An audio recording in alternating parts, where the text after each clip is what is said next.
Welcome to The Explainer. Today, we're going to break down a really simple story that has honestly a surprisingly powerful message about happiness, about perspective, and about that trap we all fall into of wanting what other people have. So let's just start with this. It's a pretty powerful invitation, right? It comes straight from the source material we're looking at today, and it really sets the stage for a parable that might just change how you look at your own life. All right, so our story kicks off with this crow, and let me tell you, he is not having a good time. He's totally miserable.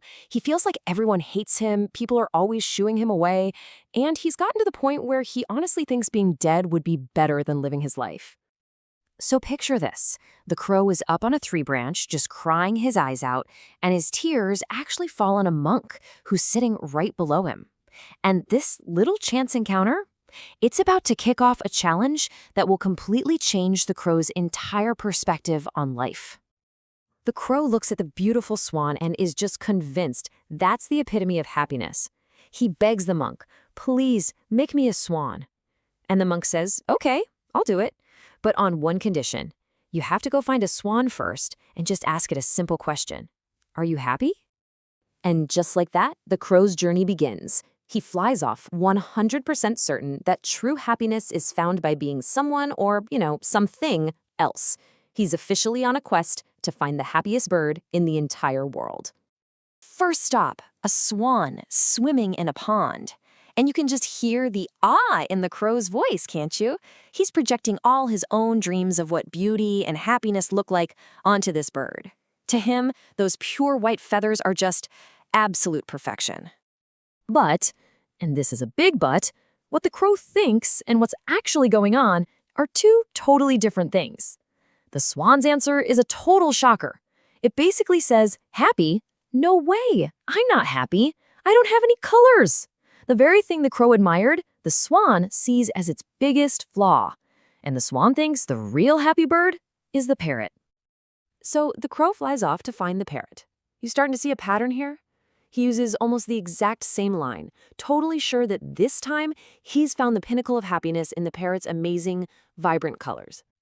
And this is where it gets really interesting, because it shows us something we almost never see in other people, their hidden fears. The parrot says it's not happy either. Its beauty is actually a source of constant anxiety, the fear of being captured and locked up in a cage. So for the parrot, true happiness must belong to the even more magnificent peacock.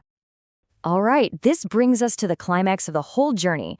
The crow finally tracks down the peacock, a bird so stunningly beautiful that it's kept in a zoo, where literally hundreds of people come to admire it every single day. So the crow waits for the crowds to leave, and then he approaches the peacock, just gushing with praise. But what the peacock says next, it's probably the biggest shock of them all. He reveals that his incredible beauty hasn't brought him incredible happiness. It's brought him a life sentence. He's trapped. So you can imagine the crow at this point, right? His mind is just blown. Every single bird he was sure had the perfect life has turned out to be unhappy in its own way. So he asks the one question that changes everything, the question that unravels this whole mystery of happiness. The peacock just kind of pauses, looks around the zoo, and then it hits him. He realizes that the crow is the only bird he's talked to that isn't trapped. And he says, I've been thinking, if I were a crow, I could happily roam everywhere. I could be free. And that's it. That's the light bulb moment.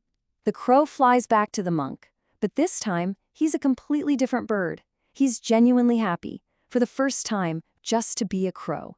He tells the monk, "You know what? I don't want to be anything else. I'm fine just as I am." So you might be thinking, okay, that's a nice little fable, but here's why it matters to us right now. This ancient story is a perfect metaphor for something very real, a modern psychological trap that almost all of us fall into. It's called the comparison trap. This whole story is basically the perfect definition of the comparison trap. We scroll through social media, we look at other people's lives, and we see their white feathers or their colorful plumage. But we never see their hidden anxieties or the cages they might be in.